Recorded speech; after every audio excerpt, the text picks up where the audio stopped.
Hello, ça fait longtemps, ça fait longtemps. Là, je suis à ma quatrième prise. J'ai déjà pris de plusieurs vidéos sur le sujet. C'est parti pour cette ultime prise. Parce que là, je suis bien, là. Je suis bien, les mouvements sont fluides, je suis coordonné. Donc là, je vais pouvoir vous livrer la meilleure des infos quand j'ai le temps, quand j'ai envie. Mais là, j'avoue, j'avais envie d'en parler. Alors, il s'agit de la PS5 Pro qui a été annoncée par Sony il y a quelques jours. Il y a déjà de ça une semaine déjà, ça passe très vite. Alors, le PS5 Pro, très rapidement, en fait, on va résumer rapidement. C'est ça. Grosso modo, c'est ça. C'est ce que propose la PS5 Pro. Je ne vais pas m'étendre sur tout, mais en fait, en tout cas, c'est cette partie-là, AI Driven Upscaling et, et le PSSR, c'est vraiment très intéressant, en fait. Et nous allons voir qu'il y a plusieurs jeux qui en profitent. Et franchement, le seul point, je vais pas trop parler du prix. Voilà, ils ont le prix de 800 euros pour la console. C'est cher, oui, c'est cher, oui. Par rapport à nos habitudes de consommation dans le jeu vidéo, on a atteint un nouveau palier. Enfin, il y a un palier qui essaie d'être atteindre par Sony. Après, il ne faut pas oublier que les jeux restent bien sûr en lead. Quand je dis ça en lead, c'est-à-dire que les développements sont faits pour être pensés pour la PS5 normale. C'est-à-dire que si vous avez une PS5 Pro, vous allez avoir du bonus, puisque les jeux à en venir sur PS5 et certains jeux qui sont déjà sortis, euh, on va parler déjà des jeux qui sont à venir, auront l'obligation d'avoir quelques fonctionnalités, d'utiliser un peu quelques fonctionnalités de la PS5 Pro, forcément. Et les jeux qui sont déjà là, bon, au cas par cas, ça dépend des boîtes. Tous les jeux n'ont pas un rôle sur des fonctionnalités liées à la PS5 Pro. On aura quelques exemples de jeux comme GT7, FF7, Rebirth et d'autres qui utilisent en fait la PS5 Pro. D'ailleurs, ça a été montré lors de la conférence, mais il y a des articles de Eurogamer qui en parlent plus longuement sur le sujet. On va passer très très vite en revue, mais voilà. La PS5 Pro, tout simplement, c'est pour ceux qui veulent en fait avoir tout simplement l'expérience la plus complète visuelle, le confort le plus complet que ce soit en termes de visuel et de fluidité. Je m'explique. Actuellement, sur pas mal de jeux, vous avez le choix entre performance et qualité. Donc, soit les FPS, le nombre d'images par seconde affichées, qui est, qui est variable en fonction des jeux. Hein. C'est-à-dire qu'il y a des jeux qui sont. Voilà. Je ne vais pas vous apprendre la vie. Et la qualité. Soit de la 4K, soit un truc qui se rapproche de la 4K, etc. Bon, vous avez compris. Euh, et c'était un peu l'offre bâtarde où en fait on avait ça. L'objectif de la PS5 Pro, c'est justement d'essayer d'éliminer ce curseur et de le voir disparaître pour avoir le meilleur des deux mondes. C'est-à-dire que la performance et la qualité. Sony l'a montré sur différents jeux. Ils ont fait tac tac tac. Ils ont montré tac sur The Last of Us, sur GT7. D'ailleurs, ils sont allés un peu plus loin sur GT7. Ils proposent même de la 8K, je crois. Et en plus du ray tracing, parce que la console peut en fait aller un peu plus loin sans trop mettre à terre la conf. Ils arrivent à proposer des effets de lumière, enfin de la gestion de ce ray tracing, de cette lumière physique de manière plus poussée et moins douloureuse et moins gourmande en termes de hardware. Bien sûr, ils ont upgradé le GPU pour y aller plus loin, etc. Donc c'est franchement dans l'ensemble, je pense que l'offre s'apparente en fait pour moi à tout simplement à ceux qui avaient souhaité avoir cette manette là. Voilà. Ceux qui avaient acheté cette manette là étaient des personnes qui étaient soucieux d'avoir des raccourcis, machin, en sachant que c'est vraiment une niche hein, de personnes qui achètent ce genre de manette. La DualSense Edge, il y avait d'autres manettes qui existaient déjà sur le marché, il y avait même des accessoires qui permettaient d'avoir des boutons supplémentaires. C'était une histoire de niche, hein. C'est une histoire de niche, et Sony en fait s'est positionné dessus officiellement avec cette manette là, avec le fait de pouvoir changer les sticks, etc. De même, changer la course, etc. Enfin, il y a pas mal de fonctionnalités sur cette manette. C'est pareil pour la manette Elite de la Xbox. Voilà, c'était. Voilà, il y a un marché en fait qui s'est créé en fait avec des pads beaucoup plus chers, beaucoup plus haut de gamme, mais qui propose un peu plus de modularité, un peu plus d'options, un peu plus de choses pour ceux qui sont intéressés. Moi, dans mon cas, l'idée de prendre cette manette m'a totalement effleuré l'esprit parce qu'en fait, j'avais tout simplement envie de jouer à- quand je jouais beaucoup à Call of Duty, le Modern Warfare 2, en fait, j'avais envie d'avoir des raccourcis qui permettaient de tout simplement s'accroupir plus rapidement, etc., etc. Et cetera. Et du coup, l'idée soit d'acheter un accessoire, soit d'acheter directement la manette Edge m'avait beaucoup effleuré. Mais sinon, dans la vraie vie, de tout le temps, etc., je dois avouer que j'en ai vraiment pas l'utilité parce que quand je joue à un jeu de combat, j'ai ma manette 6 boutons, comme vous savez, les manettes comme la manette de la Saturn, avec 6 boutons. C'est ce que j'utilise actuellement moi. Ça me convient. Et puis voilà quoi. Après, j'avoue que la manette est très cool.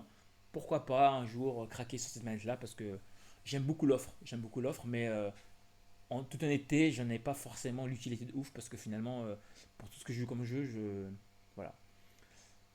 C'est comme ça qu'il faut voir les choses. La, Par contre, moi, là, par contre, la PS4 Pro m'intéresse. La PS5 Pro, excusez-moi.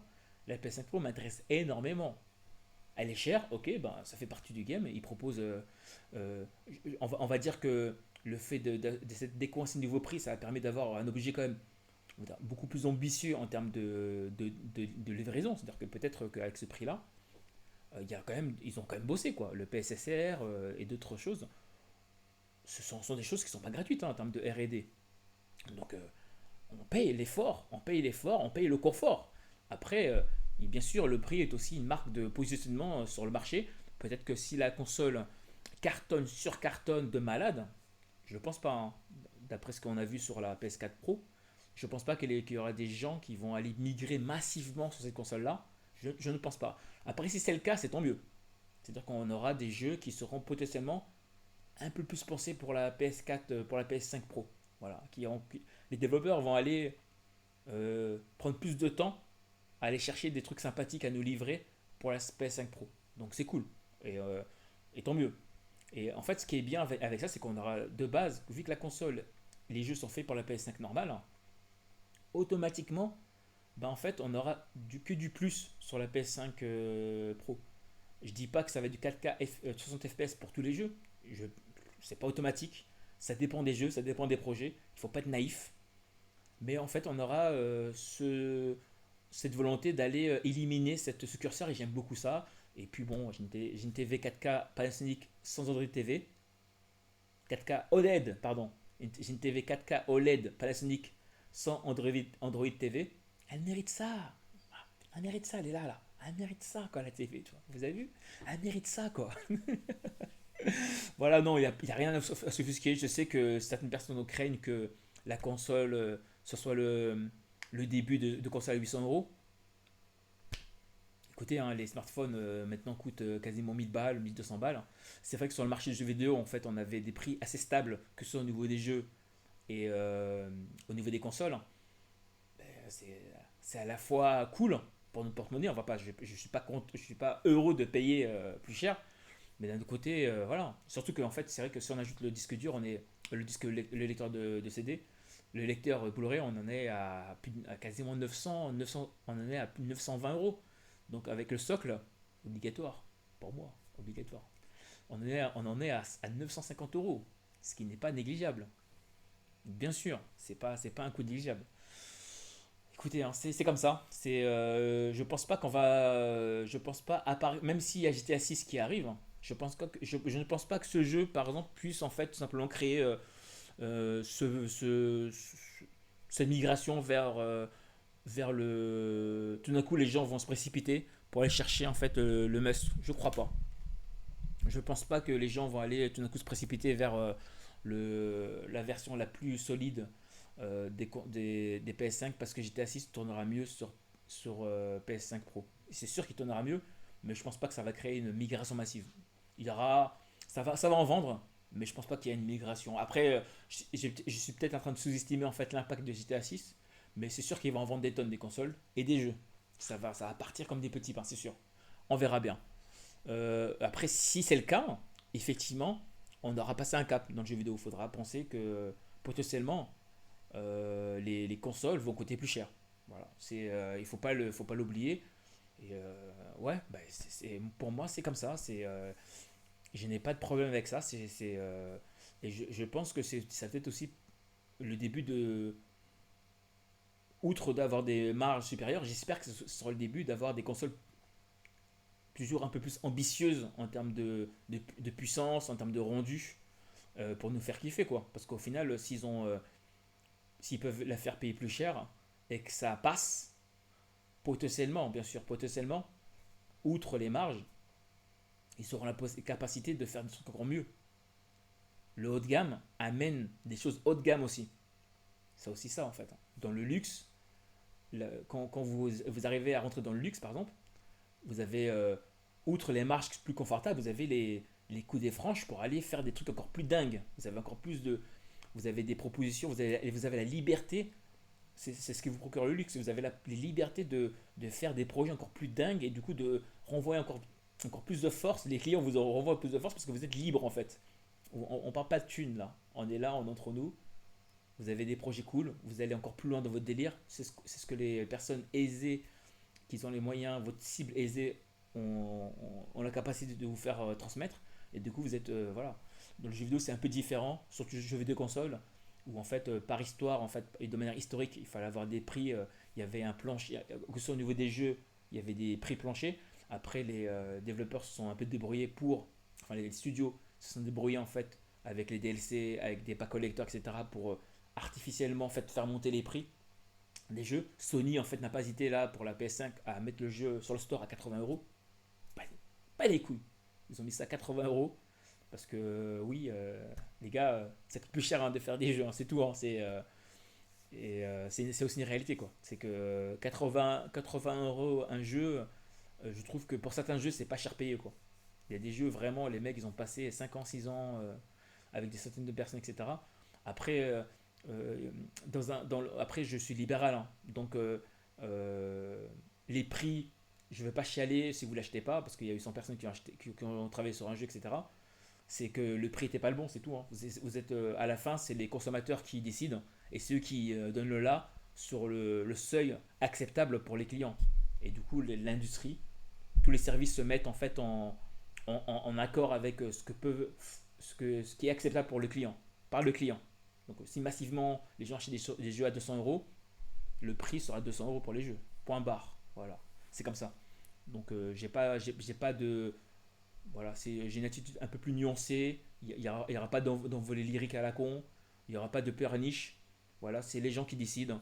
Et à la fin, c'est que du plaisir, de toute façon, parce que c'est que du jeu vidéo. Et il faut se faire kiffer. Et puis voilà, quoi, on n'a pas le temps d'attendre ou de dire qu'il faut attendre 10 ans avant d'acheter une console. Si tu as envie de l'acheter parce que c'est le day one, tu kiffes les day one, let's go, achète la day one, fais-toi plaisir. C'est toujours un kiff de l'acheter day one. Je vais pas acheter une console 5 ans parce qu'en fait, je sais pas quel site là, machin, les mecs ils disent qu'il faut attendre 5 ans parce que ça vaut pas le coup d'acheter une console dès le day one. On s'en bat les couilles de ça. Moi personnellement, je m'en bats les couilles. C'est vraiment du plaisir. Donc en fait, je vais parler encore 2 minutes, 2-3 minutes sur ce sujet. On va passer tout simplement aussi à ça en fait, hein. À ce que pourrait nous donner par exemple GTA, la PS4, la PS5 Pro. C'est tout simplement par contre une qualité d'image, une meilleure qualité d'image en 4K et en fait et aussi quand même un framerate 60 fps en fonction des jeux. Là, dans le cas des FF7, dans le cas de FF7 Rebirth, on arrive à atteindre ce palier et c'est vraiment super. Franchement, c'est super cool quoi. De pouvoir atteindre, d'avoir le meilleur des deux mondes. C'est super cool. Franchement, ces petits trucs-là, ces petits trucs me fait kiffer quoi. C'est pour ça que. Et j'en suis sensible. Je pourrais très bien rester avec ma PS5 parce qu'elle marche très bien. Demon's Soul, tout ça, là, ça marche très très bien. Mais bon, je suis un Yankee, hein, j'aime bien quand il y a un peu plus de trucs quoi. Donc pour moi c'est super. Donc en fonction des projets, on verra ce que pourrait être proposé dans ces jeux-là. Et vivement les prochains jeux. Vivement aussi les jeux patchés, hein. Il y aura des jeux qui vont vouloir en fait tout simplement se remettre en avant. Du coup ils vont patcher leur jeu pour essayer de. Et après ils vont mettre peut-être sur leur prochain jeu juste un sticker sur la boîte pour montrer que. Ou sur même sur le store se vendre comme un nouveau jeu patché. Ça permet de peut-être de faire repartir des ventes, etc. Donc il y a une opportunité pour certains en fonction du niveau d'adoption de la console. Vu son prix, ça va être, on verra, ça peut être compliqué, machin. Beaucoup de personnes ont crié au loup, machin, etc. Mais voilà, là, c'est ce moment-là, c'est à ce moment-là que je fais ma petite transition, sans faire de montage. Sans faire de montage, parce que voilà, les gens ont crié au loup, et finalement, Sony a fait BAM. Tu parles beaucoup, toi. Toi qui parlais de boycotter la PS5, là. Hein, tu parles beaucoup. Moi, je t'éteins. Je t'éteins avec ça. Est-ce que tu vas résister à ça? Bon, elle est limitée, hein, donc tu auras toujours l'excuse de ne pas l'avoir. Mais voilà, il y a le 30e anniversaire de la. Sony célèbre le 30e anniversaire de la PlayStation, la marque PlayStation. Et dans ce contexte de fête, bah, en fait, on a tout simplement une proposition de Sony avec toute une gamme d'accessoires et de consoles qui sont en fait aux couleurs de la première PlayStation. Donc l'effet nostalgie est juste fantastique. La console est magnifique, hein. Alors on a la PS5 normale, la PS5 Slim comme on l'appelle, aux couleurs de la PlayStation, et la PS5 Pro aux couleurs de la PlayStation. Alors on va regarder rapidement. Je vous laisse tout simplement regarder les différents l'article sur le blog PlayStation, hein. Il y a une vidéo super sympathique. Il y a des screenshots. Voilà, là c'est la PS5. Là c'est la PS5 Pro avec ça. Et la PS5 Pro, la PS5 Pro, elle est composée de quoi en fait? Elle est composée de manettes. Pour l'instant, les manettes sont livrées, rassurez-vous. Par contre, ils y ajoutent aussi un pad DualSense Edge dans le pack, avec la sacoche aux couleurs de la PlayStation, la tronche aux couleurs de la PlayStation. C'est sexy, hein? Et en plus, dans la boîte, on a pins, les attaches là pour faire du câble management, et le petit câble USB-C avec la tronche du connecteur de la première PlayStation. Ah. L'effet, pour ceux qui ont connu, l'effet est immédiat. C'est là, t'as juste envie, franchement, moi, j'aurais envie que ce câble-là soit vendu séparément. Franchement, plutôt que de le mettre dans un pack, vendez ça séparément. Les gars, j'achète ça direct. En accessoire, j'achète ça direct. Tac. C'est trop stylé. C'est juste trop stylé, quoi. Alors, la PS5 Pro a tout ça, avec aussi le cache pour le lecteur. Elle est livrée sans lecteur, donc il vous file le cache quand même pour avoir un truc sympathique qui va pas jurer en termes de couleur par rapport aux couleurs de la PlayStation. Donc c'est cool, ça c'est cool. Et je crois qu'il y a aussi le socle. Donc c'est plutôt sympathique. Je crois qu'il y a le socle, hein. Si je me trompe, vous me le dites. Mais il me semble qu'il y a le socle. Et ce que j'ai lu, blablabla. Il y a, il y a un dock de charge pour la manette, ça c'est super ça. Ah. Apparemment il y a le socle. J'ai l'impression qu'il y a. Ah voilà. Voilà. Voilà. Et le socle il est en fait aux couleurs de. Il est brandé aux couleurs de la PlayStation. Ce qui est super sexy. Voilà. Ça fait bégayer les gens. Ouais, je veux pas de PlayStation. C'est inadmissible, elle est trop chère. Ah. Bon, la rumeur fait que. Dit que. Bon, vu ce qui ça emporte, 1200 euros, ça va partir. C'est 1200 euros, je pense, hein. Je vais j'essaie de couper mon PC, désolé, en direct. Voilà. Ah, de toute façon, ça va pas le couper, ça. Euh, Il y a aussi. Il y a un truc qui est intéressant. Je pense qu'il va faire câbler les collectionneurs. C'est ça. Dans le pack, il y a un poster édition limitée. 1 sur 30. Alors, il y a un monde. Il y a un monde où il y a une minorité de personnes dont ça va faire câbler ça. Ça va les faire câbler. Et j'ai un mec qui s'appelle GamerFan sur Instagram. Lui, ça va le faire câbler. Ça, je pense qu'il va tout faire pour avoir soit avoir les 30 bundles avec les 30 posters différents, ou soit il va se démerder pour avoir les 30 posters différents. Mais je pense qu'il va chercher il va chercher, il va aller chercher les 30 PlayStation différentes pour avoir un poster différent, quoi. Je suis sûr. Déjà, si on en a une, c'est déjà bien. Mais ce mec-là, il est faux. Allez regarder GamerFan c'est un coréen. Le mec, il a tout. Il a tout et il a tout avec un, avec un goût incroyable. Il n'y a pas une autre, il y a pas une seule erreur. Même si je trouve qu'il y a trop, ça c'est ma perception, parce que là, collectionner tous les bundles, toutes les versions de PlayStation, etc., c'est incroyable. C'est super joli quand tu vois comme ça. En plus, c'est mint, c'est incroyable. Toutes les versions, même en dehors de la Corée, les versions, c'est incroyable. Et là, le gars, il est chaud. Gamerfan sur Instagram, c'est insane. Insane. Il a même Metaslug 1 mint sur Neo Geo cartouche.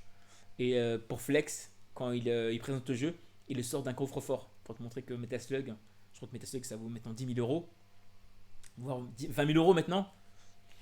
Voilà, je l'ai là, mais c'est une version remixée quoi, c'est une version conversion. Donc voilà. Alors, ce qui est vendu séparément, qui n'est pas dans les packs, c'est le PS Portal hein, qui est vendu séparément avec ça c'est super, je trouve que ça c'est super cool. En plus, ce qui est bien, c'est qu'il n'est pas numéroté, je crois. J'espère qu'il n'est pas numéroté. Je pense qu'ils Sony, ils n'ont pas été cons. Ils ont laissé tout un tas de trucs numérotés et ils ont mis d'autres trucs qui sont pas numérotés. Je vais regarder, je vais lire rapidement. Ok. Voilà. Highly limited supply. Ok, ça c'est pour. J'espère qu'il y en aura quand même hein. Des PS Portal. J'espère qu'il y en aura suffisamment. C'est limité, mais c'est pas numéroté. Donc en fait, ça veut rien dire, mais c'est limité. Ça peut partir rapidement. Je pense que si je peux, je me prendrai au moins moi, dans mon cas. Je veux prendre une PS5 Pro, mais là, je pense que je vais peut-être me limiter à prendre déjà, si je peux, la Edge ou une manette normale. Mais je pencherai plus pour la Edge pour me faire kiffer et voir aller chercher le PS Portal. Voilà, c'est ce que je me prendrai moi. Mais j'avoue, je cracherai pas sur la PS5. Je vais y réfléchir quand je serai devant le site et pour essayer de me mettre dans la queue pour aller potentiellement récupérer la console. Donc voilà, là c'est ce que Sony propose. On a d'une part l'annonce de la PS5 Pro qui a été annoncée hier et une semaine après, bam, après tous ceux qui ont bégayé, qui ont crié au loup, machin, Sony leur sort un starter, un, comme un coup de starter, un coup de launcher pour lancer totalement la PS5 Pro avec ce pack qui est vraiment dingo quoi. Pour info, il y a 10 ans de ça déjà, il y a 10 ans il y avait la PS4 Collector. Celle-ci a été vendue je crois à 600, je sais plus quel prix là. Elle se revend quasiment à 2000 euros maintenant. Quel sera le prix de la PS3, PS5 Pro Collector ou même de la PS5 normale Collector? Ça va être insane.